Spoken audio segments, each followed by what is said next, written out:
Welcome to the History of English podcast, a podcast about the history of the English language. This is episode 103, Solitary Confinement. In this episode, we're going to look at one of the most important documents composed during the early Middle English period. It's a guide for female hermits and recluses who were called anchoresses. The manuscript is called Ancrene Wisse, literally the Anchoresses Guide. Now, the text is important for a couple of reasons. It shows how the English language was continuing to evolve, and it's also notable because it's one of the first English documents to contain a large number of French loanwords. Unlike prior documents, which have a few loanwords here and there, the Ancrene Wisse features lots of new words. In fact, over 200 common words that we use every day appear for the first time in the manuscript. So this time, we'll examine how this important text came about, and we'll also examine a few of the common words that were introduced in the manuscript. But before we begin, let me remind you that the website for the podcast is historyoфenglishpodcast.com, and you can sign up to support the podcast at patreon.com/historyoфenglish. And as always, you can reach me by email at kevin@historyoфenglishpodcast.com. Now this time, I want to begin in a very familiar place, monasteries. Throughout much of the Old and Middle English period, I've talked about monks and monasteries. And I've done that because many of the surviving documents from those periods were written or copied by monks, and many of them were preserved in libraries in monasteries and cathedrals. That also helps to explain why so many of the surviving documents have religious themes. I mentioned the origin of monks way back in episode 33. I noted in that episode that in the 3rd century, a man named Alexander sought to avoid the persecution of Christians by heading out to the Egyptian desert to live by himself and practice his religion. He wanted to live a simple and devout life in solitude. He was later joined by other recluses who also sought to live separately from the rest of the world. Today, we might call these people hermits, and that term is derived from an old Greek word that meant desert, or a place where no one lives. So a hermit was literally a desert dweller. Since these hermits lived in isolation and solitude, they also came to be known as monks, from the Greek word monos, meaning one or alone. That Greek word also produced the word monastery for the place where monks lived and worked. So even though monks sought isolation, they actually ended up living together in those early monasteries. Over the next few centuries, monasteries spread throughout the Mediterranean and Europe. But even though monasteries became commonplace in the Christian world, they were not monolithic, which, by the way, is another word from the same root as monk and monastery. Throughout the podcast, I've talked about monasteries in a very generic way, and that may have left the impression that they were all pretty much the same. But in reality, there was quite a bit of variation between them. One of the biggest differences between monasteries was the particular rule that each group of monks followed. The rule was a code that specified how the monastery was structured and the specific duties of the monks. Some rules were so detailed that they regulated almost every aspect of a monk's life. They specified when the monks should pray, when they should eat, when they should and should not speak, what clothes they should wear, and so on. One of the earliest rules was the Rule of St. Augustine, written around the year 400. It's sometimes called the Augustinian Rule.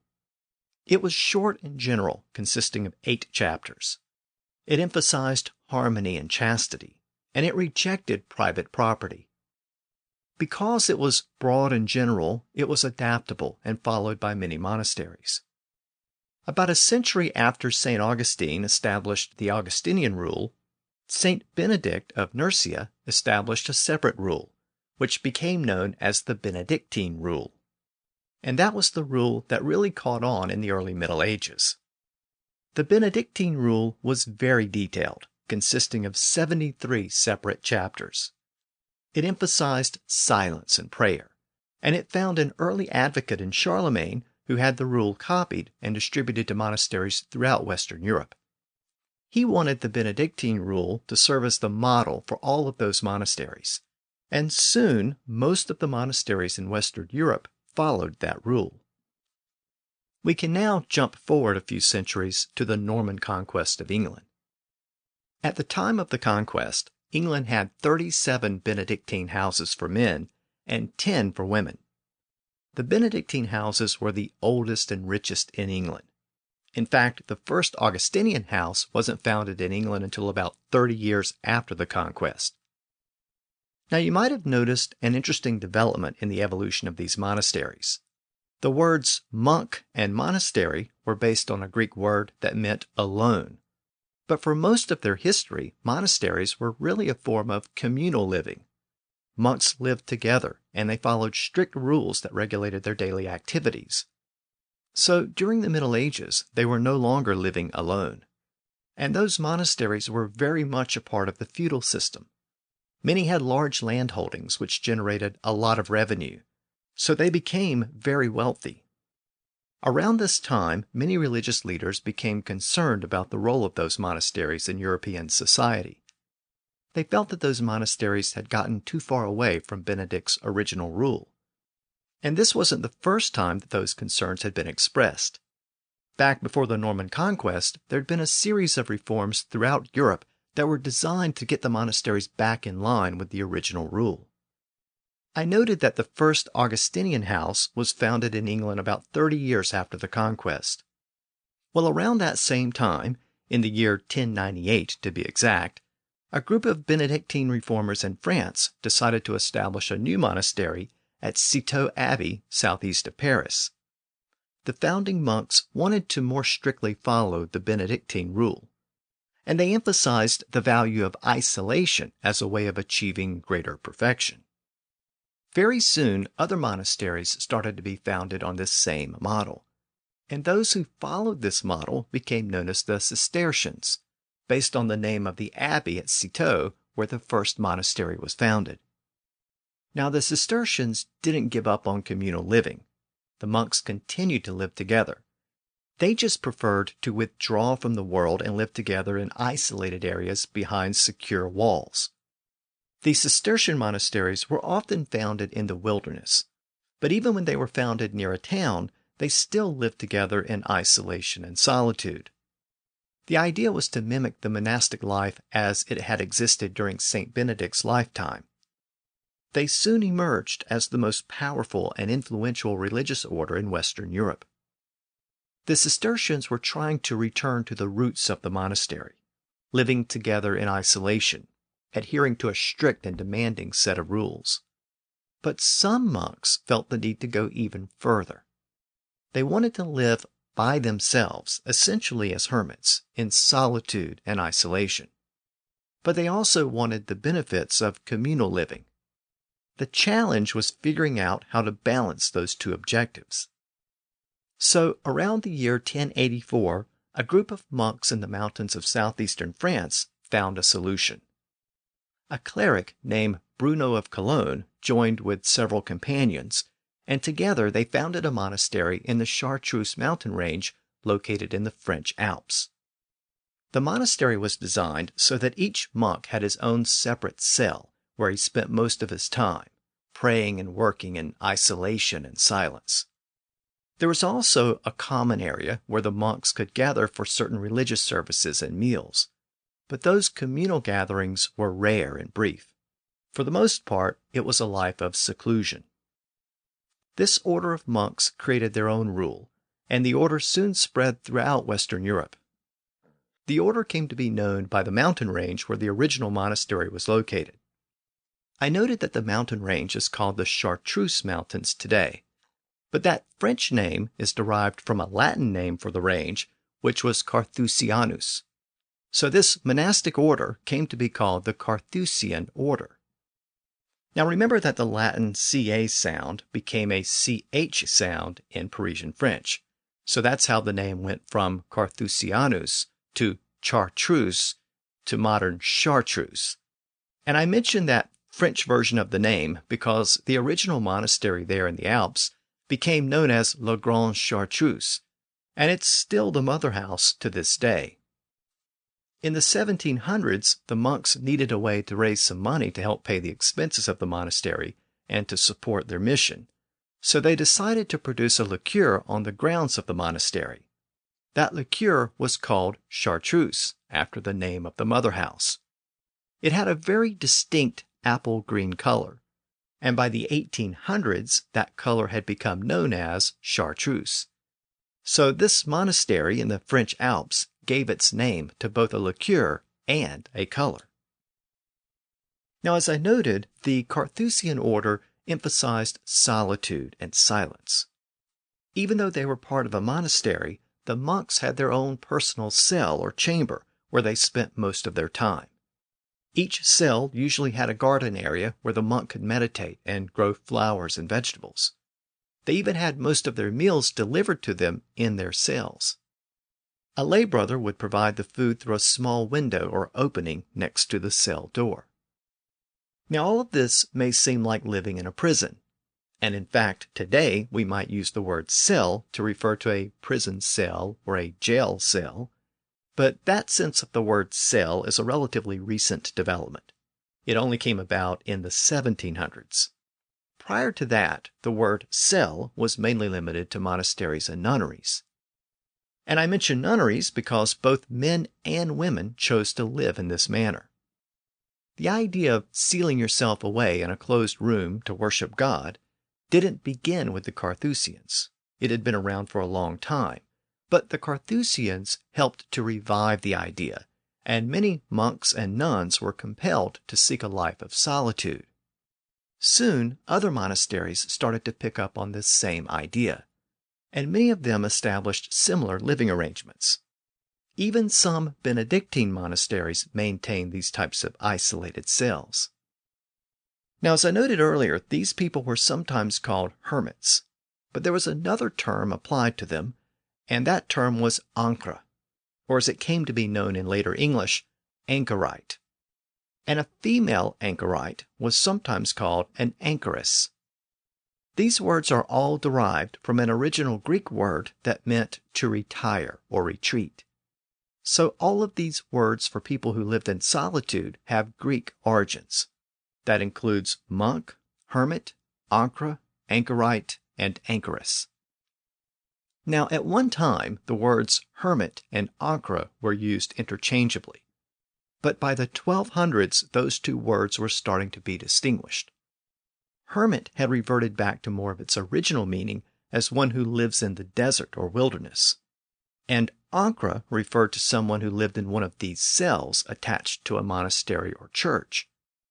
So as we move forward, I might refer to these monks as hermits or recluses, but the technical term for them at the time was ancre. Now, you might notice a similarity between the word anchor, as in the thing that holds a boat in place, and the words ancre, anchorite, and anchoress. But there is no connection. A boat anchor has nothing to do with monks and nuns who lived in solitude. The word anchor, as in a boat anchor, is also a Greek word, but it's derived from a completely separate root, so it's not related to the words I'm discussing here. As I noted, the number of monks and nuns who chose to live as anchorites increased significantly throughout the 1100s and 1200s. Now, everything is relative, so when I say the number increased significantly, there were still only a few dozen anchorites at any given time in England during this period. It was a harsh and even brutal lifestyle. It was considered to be a type of living death, confined to a cell with little or no comforts of life. There was no central heating or air conditioning, so the anchorites suffered from stifling heat in the warm months and bitter cold in the wintertime. They fasted for extended periods, with small amounts of food delivered to them from time to sustain life. There was nothing to do but pray and meditate, and perhaps tend to a small garden of flowers and vegetables. It was a type of self-imprisonment. In fact, when a man or woman became an anchorite, confinement was usually preceded by a solemn religious ceremony in which the anchorite lied prostrate on the floor while prayers for the dying were recited. At the end of the ceremony, the anchorite was led to the chamber, where the door was sealed behind him or her. The local bishop often participated in the ceremony, and he would sometimes attach his bishop's seal to the door of the cell. Now, the locking of the door was sometimes literal and sometimes symbolic. In some cases, the anchorite could leave the cell to relieve himself or take an occasional break. But in other cases, the anchorite was literally imprisoned with no opportunity to leave. And this helps to explain why there were never more than a handful of anchorites at any given time. According to some estimates, there were only about 100 anchorites in England in the 1100s. But that number doubled to around 200 in the 1200s. Interestingly, the numbers indicate that there were far more women anchorites than men. In the 1200s, there were probably 3 or 4 female anchorites for every male anchorite. Now, around the current point in our overall story of English, in the early 1200s, it appears that 3 sisters from a prominent family in the West Midlands decided to become anchoresses. The exact details are obscure, but apparently, after making that commitment, a local priest decided to compose a manual to instruct them and guide them during their years of confinement. This manual was composed in English, and in one early version it was given the title Ancrene Wisse. Wisse is an Old English word related to words like wise and wisdom. It meant sage advice, but the word is usually translated as guide. So Ancrene Wisse literally meant the anchoresses' guide. Note that the first word is ancrene, not anchoresses. That's because the s and es ending that we use today for plural nouns and the apostrophe s that we use to show possession weren't really used in this part of England at the time. In much of the south of England, nouns were made plural by adding en to the end of the word, a technique that still survives in words like children, brethren, and oxen. And to show possession with those plural nouns, you added ene or anna to the end of the word. So therefore, the plural version of ancre was ancrene, and to show possession by several anchoren, the word was ancrena. That's why the first word is ancrena, not anchoresses or anchoresses.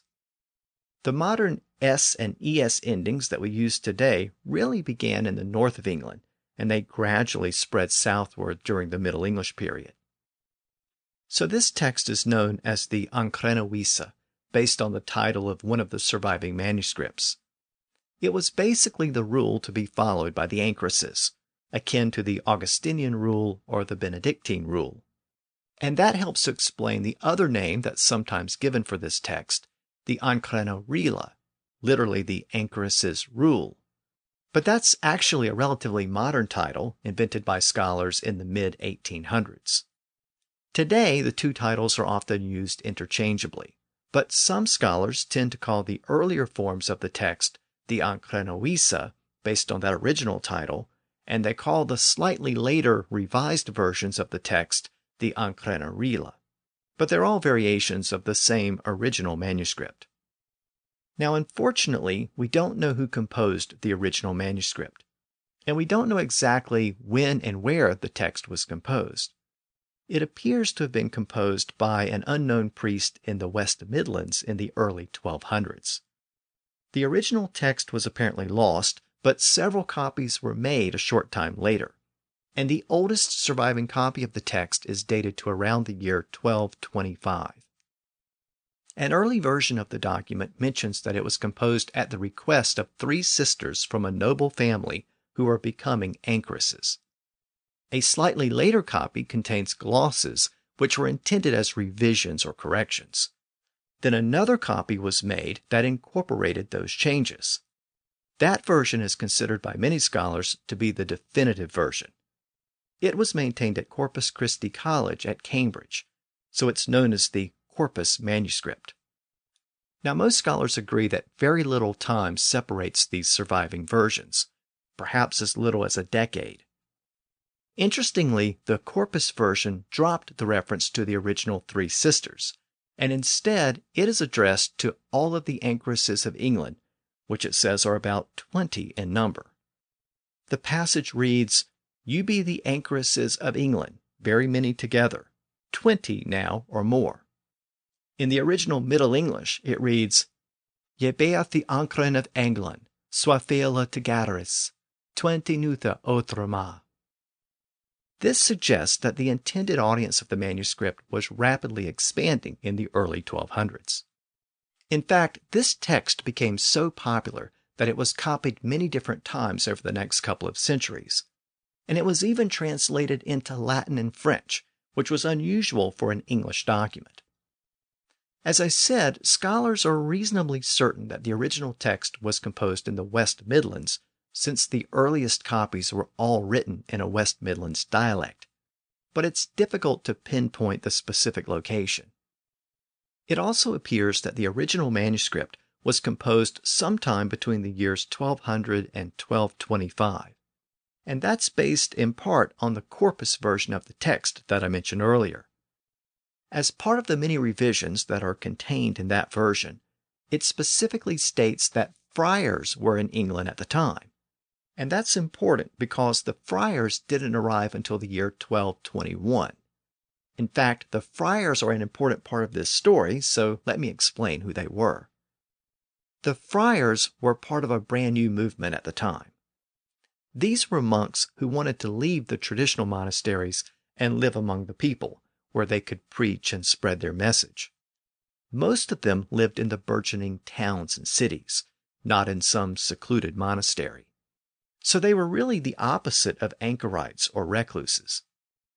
The first group of friars to arrive in England were the Dominicans in the year 1221, and they were followed 3 years later by another group of friars called the Franciscans. Since the corpus version of the manuscript makes specific reference to the friars, it had to have been composed after the year 1221. But the language and handwriting of the text suggests that it couldn't have been written down much later than that. So the corpus manuscript is usually dated to around the year 1225. And as I noted earlier, this version is believed to have been composed about a decade or so after the original version, so that dates the original version to the first decade or so of the 1200s. Now, I noted that the reference to friars helps to date the text, because friars arrived in England in the 1220s. And friars were really the opposite of anchorites because they lived among the people in towns and cities. Well, they were not the only ones. Around this time, another religious order was active in Northern Europe, and this order was specifically for women. It was really more of a sisterhood than a formal religious order. It didn't have the formal rule and structure of other orders, and the women didn't take any specific religious vows. The women could basically come and go as they pleased. They lived together or near each other in towns and cities, and they committed themselves to prayer and doing good works. They survived by asking people for donations. So this sisterhood had a religious purpose, but it was also a way for women to support themselves and each other. In the late 1100s, a priest at Liège in Belgium organized some of these loose-knit groups and established a basic rule for them to follow. His name was Lambert le Bègue. Bègue is a French word that means stammerer or stutterer, so his name was literally Lambert the Stammerer, which suggests that he spoke with a stutter. Anyway, these communities of women who helped the poor and performed good deeds became known as Bèguins, presumably from the name of Lambert le Bègue. By the early 1200s, groups of men were starting to form similar communities. Male Bèguins were usually called Beggards. The problem is that there was very little formal structure to this order, so just about anyone could go around claiming to be a Beggard and solicit money. It soon attracted thieves and other men who took advantage of people's charity. Very soon, the term Beggard came to be a general term for anyone on the street who was asking for money, and in England, that term was anglicized to beggar. And through a back formation, the act of asking for money became to beg. Now, some scholars dispute this etymology and claim that the words beg and beggar may have been derived from a rarely attested Old English word, bedechen, which had a similar meaning.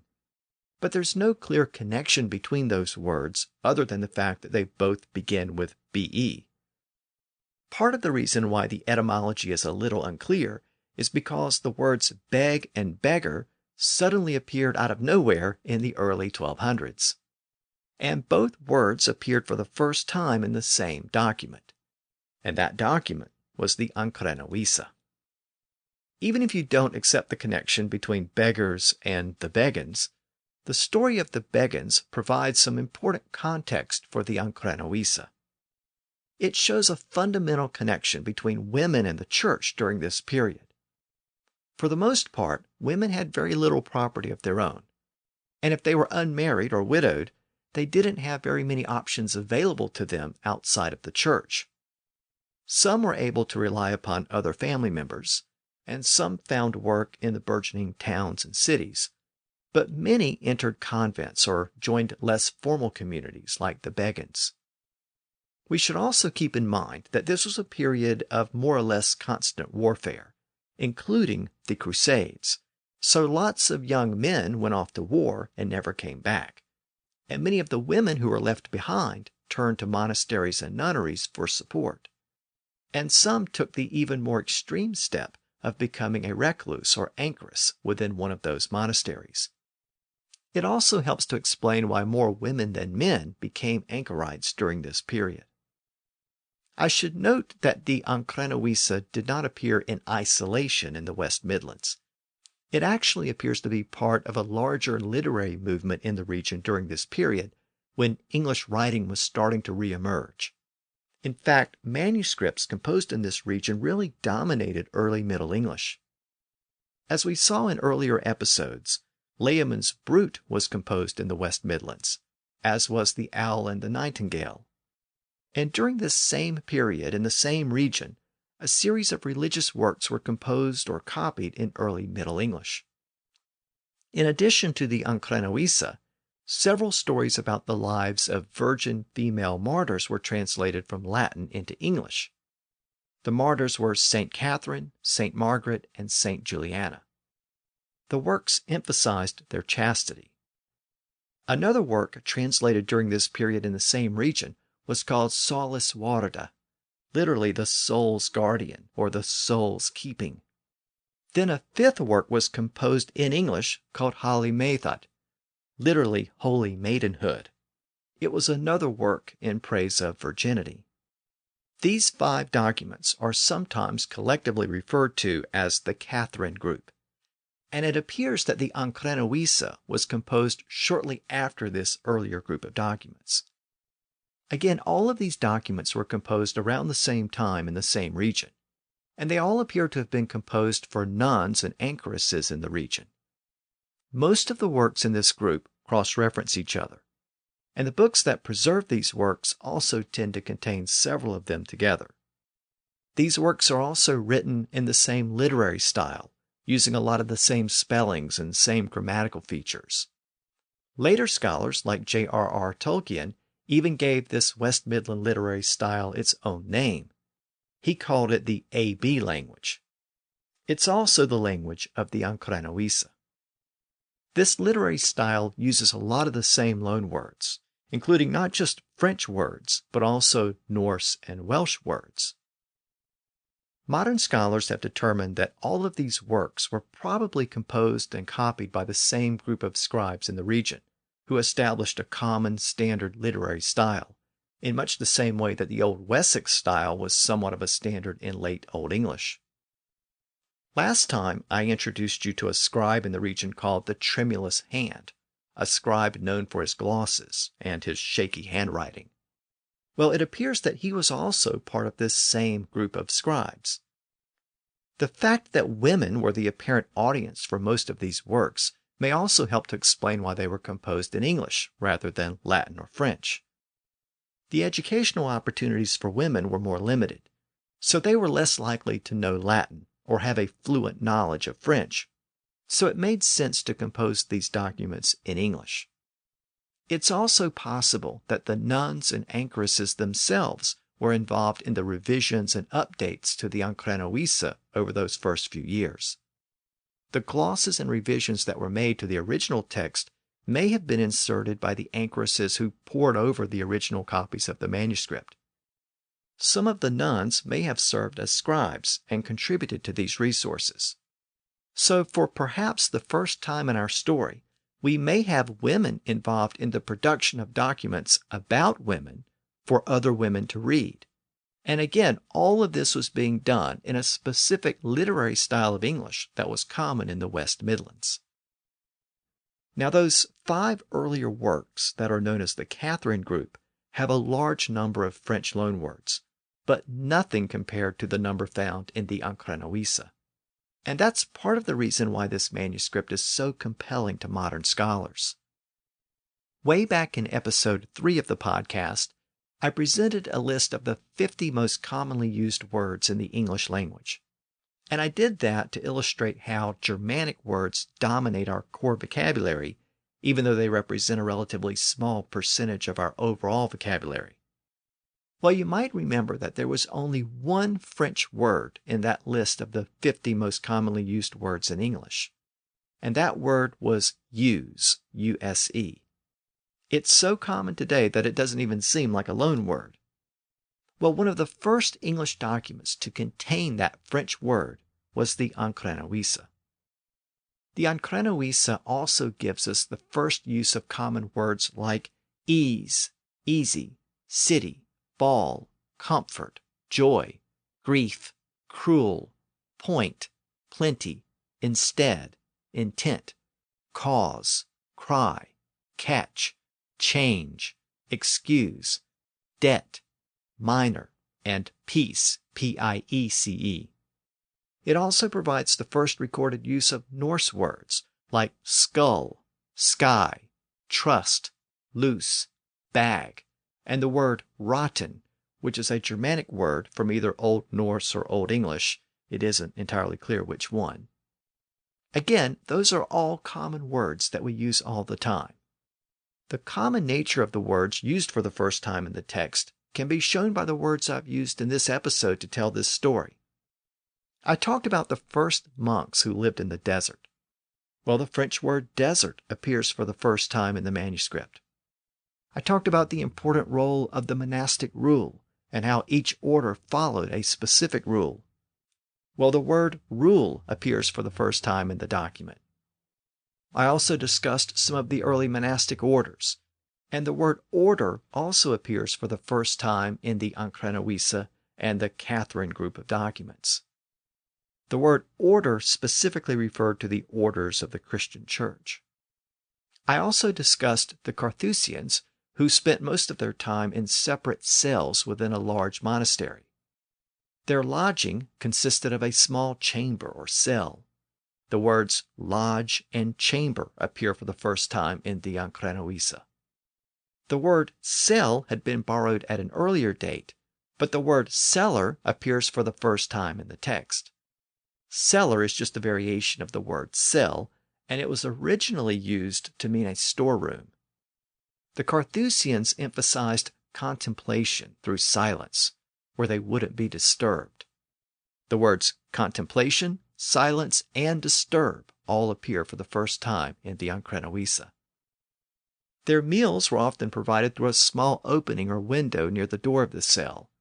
Well, the word window is a Norse word, and it also appears in English for the first time in this document. I noted that the Carthusian cells usually had a garden area where the monks could grow flowers and vegetables in small patches of soil. The words soil and flower also appear for the first time in the Ancrene Wisse.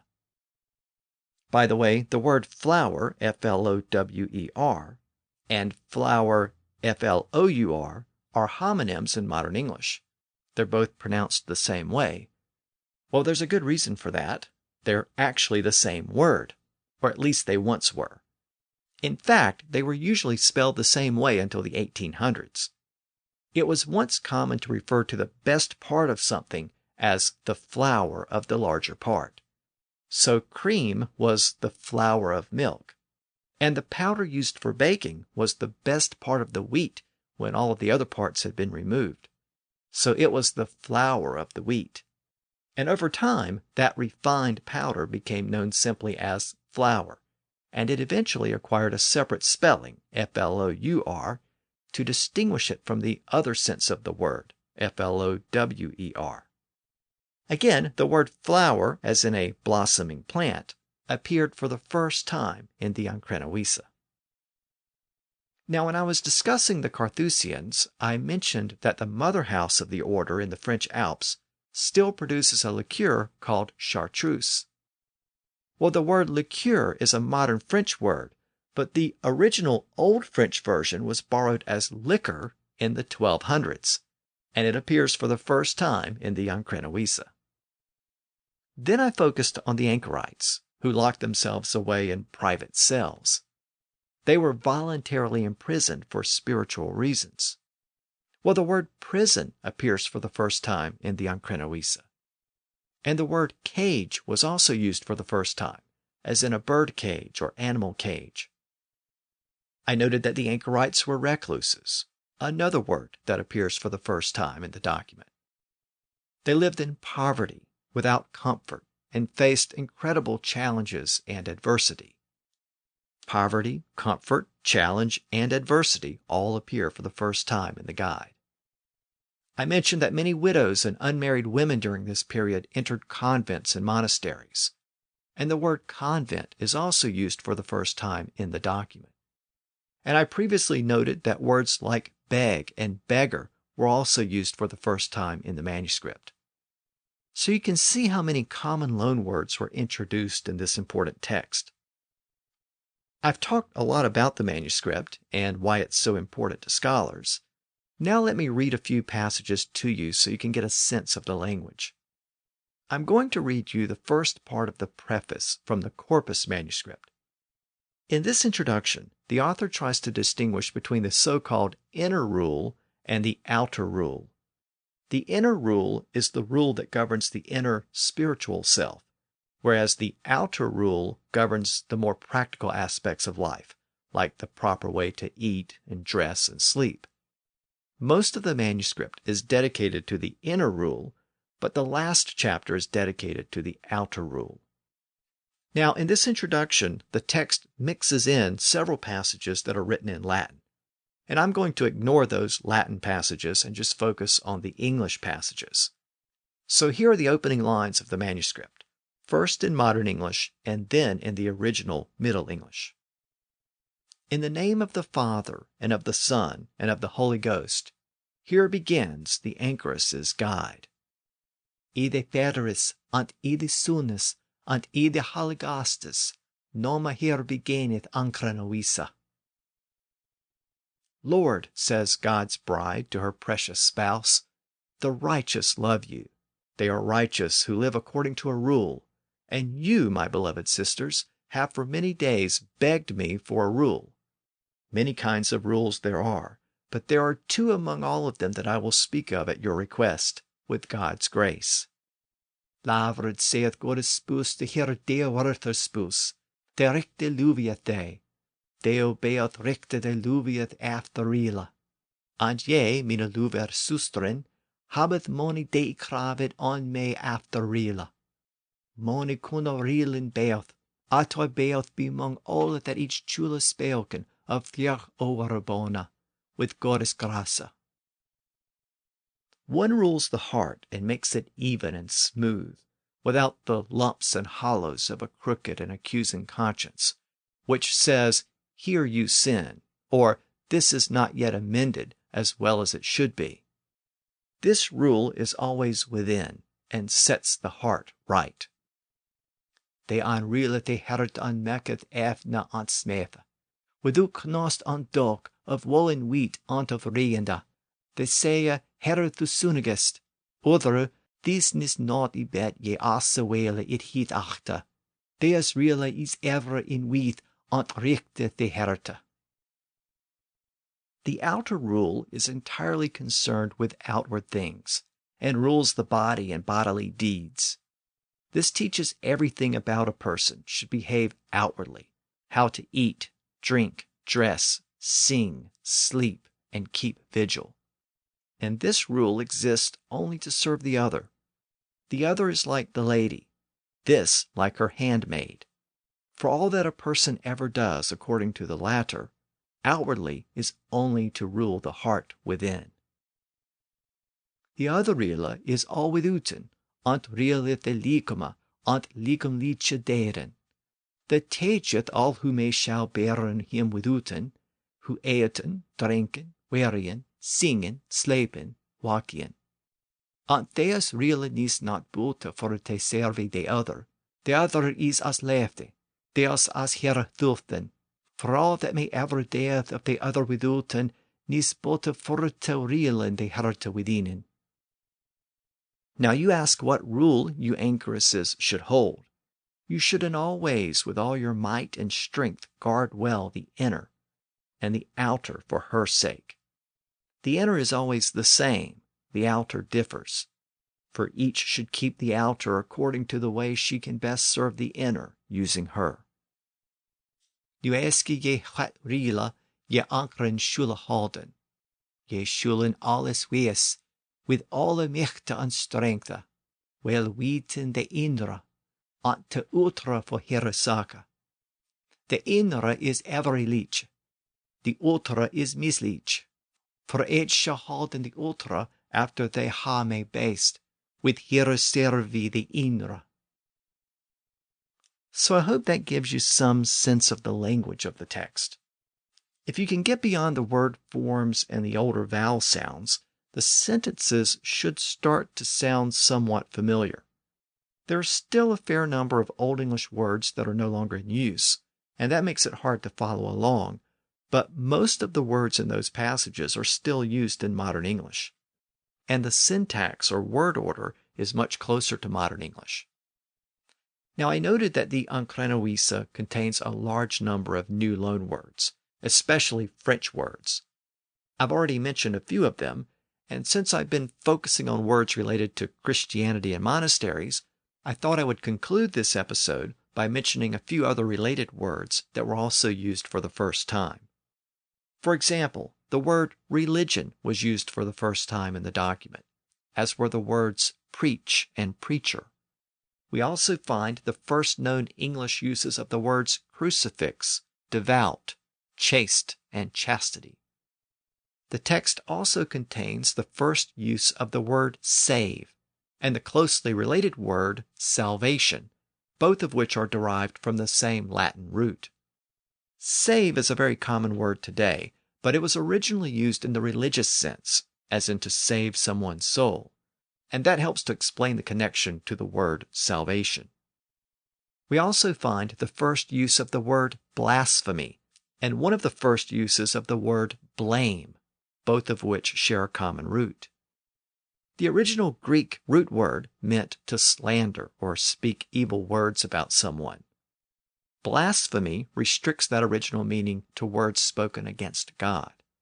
Of course, blame can apply to words spoken against anyone.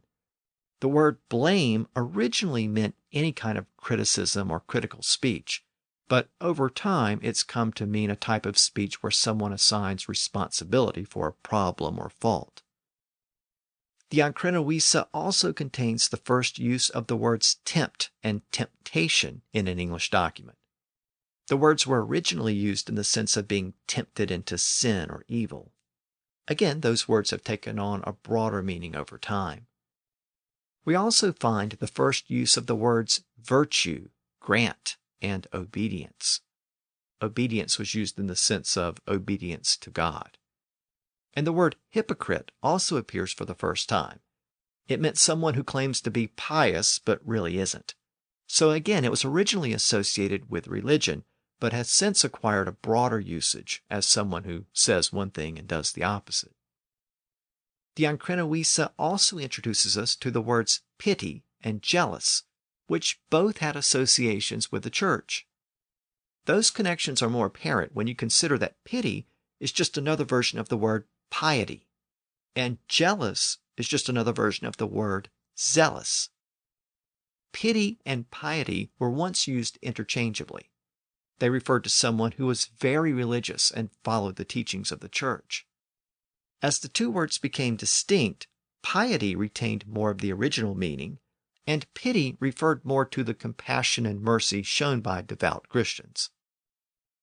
As I noted, the word jealous also appeared for one of the first times in the text, and it's actually an early version of the word zealous. So the word was borrowed twice, first in the early 1200s from French as jealous, and then again in the 1500s from medieval Latin as zealous, with a Z sound at the beginning. We still use the word zealous in a religious sense to refer to someone who is a passionate and true believer. We might call that person a zealot. Well, originally, the French word jealous had much of that same meaning. It meant zealous or passionate. And when it was used in the Ancrene Wisse, it was used to refer to a person's zeal or passion for God. So it had much of the same sense as zealous. But jealous could also be used in a broader sense to mean zeal or passion for another person, usually in a romantic context. And that zeal or passion for another person often led to resentment if any rival showed similar affections to that person. And that led to the modern sense of the word jealous. So today, jealousy is just one type of zealous behavior. In the document, we also find the first use of the word relic, which originally meant the physical remains of a deceased holy person, or something sanctified by contact with that holy person. Again, relic has acquired a broader meaning over time, and today it can refer to any old or historical object.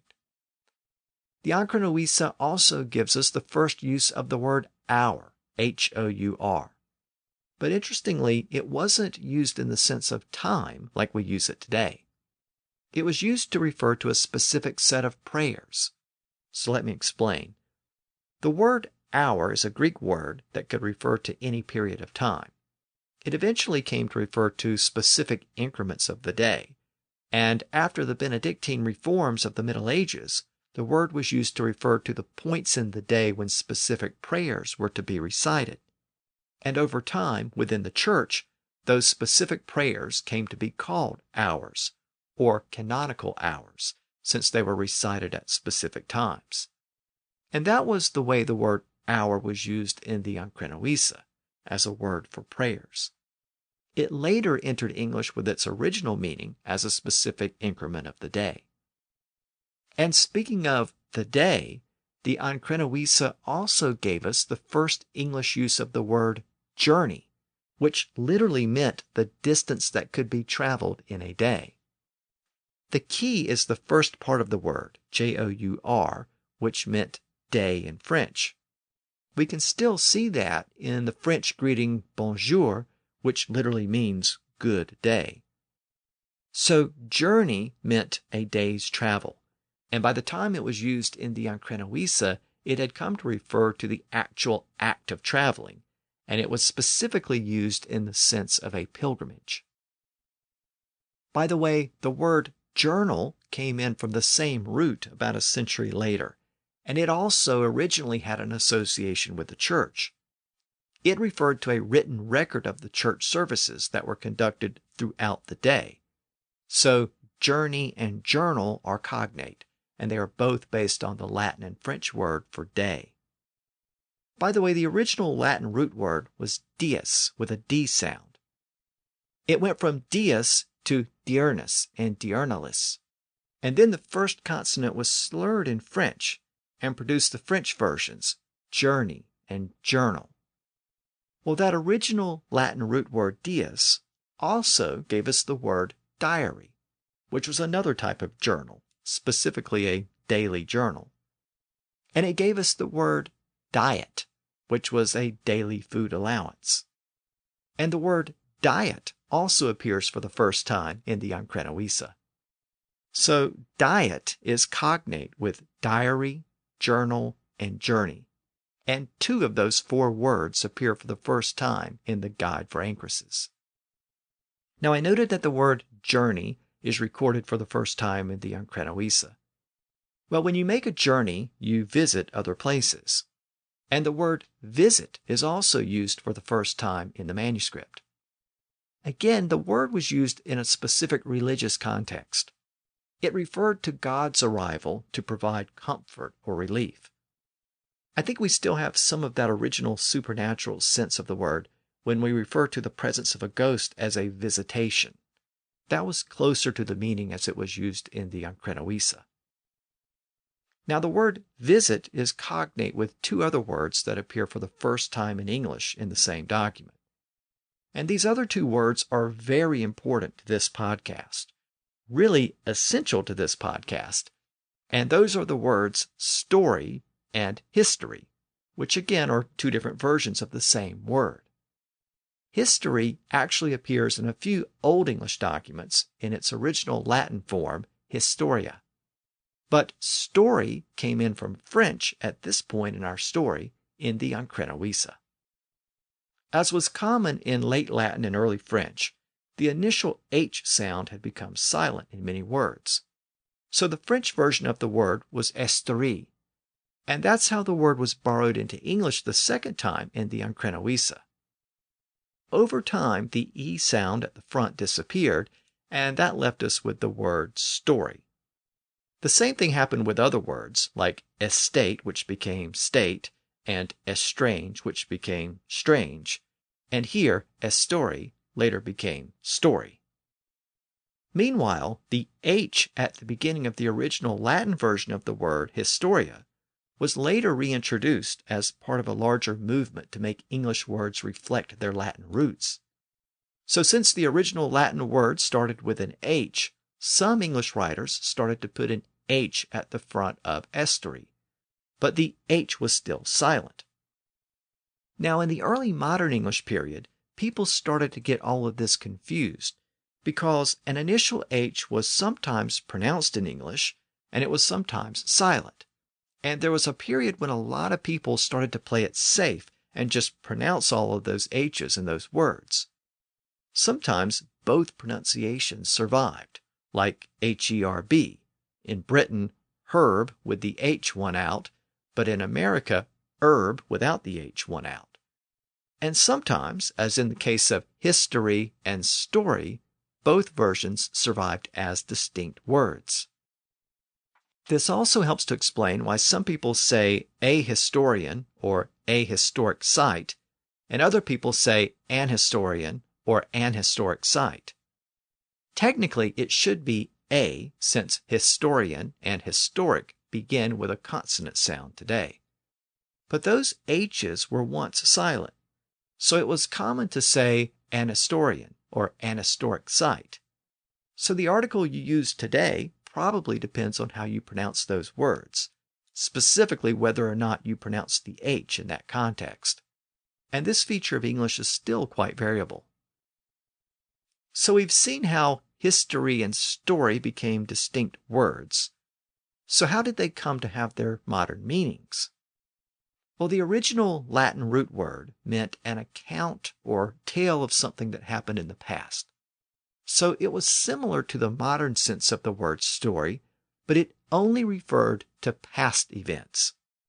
If I made up a tale about something that takes place in the future, that wouldn't be considered a story in the original sense of the word. You could only tell a story about something that had already happened. So there were two elements of the original word, a narrative or tale, and something that had taken place in the past. And over time, those elements became separated. The word story retained the first element, a tale or narrative, and the time element was lost. The word history retained the second element, something that happened in the past, and it no longer had to be conveyed through a tale or narrative. History was just what had happened, regardless of how it was presented. And as I noted, this French version of the word, story, passed into English in the 1200s in the Ancrene Wisse. I began this discussion about history and story by noting that they are both actually cognate with the word visit. They all share the same Indo-European root. History and story are ultimately Greek versions of that root, and visit is a Latin version of the root. And that helps to explain why the initial consonant sounds are different in those words, because those initial sounds developed differently within those two language families. But if we ignore those initial consonants, we can actually see the connection in the IST of history and the ISIT of visit. The original root word was wade, and it meant to see. In Greek, it acquired a sense of the knowledge you obtained through seeing and observing the world around you. That acquired knowledge was usually passed along in narrative form, thus the words story and history.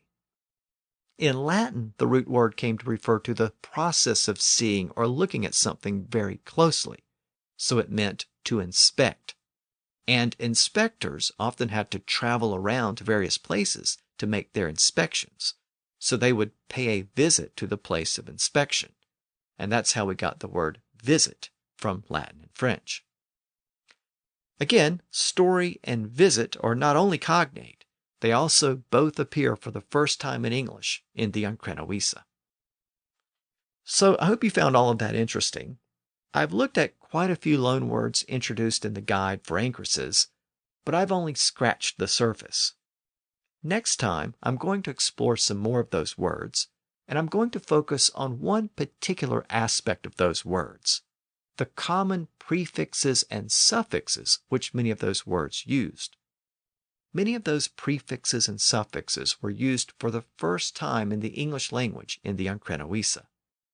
Those word elements are so common in English today that they are a fundamental part of the language, and they make the Middle English text look more like modern English, even though most of those elements were borrowed from elsewhere. So next time, I'm going to explore how many Old English prefixes and suffixes started to fall out of use, and how they were replaced by prefixes and suffixes from Greek, Latin, and French. And we'll see how that change is reflected in the Ancrene Wisse. So until then, thanks for listening to the History of English podcast.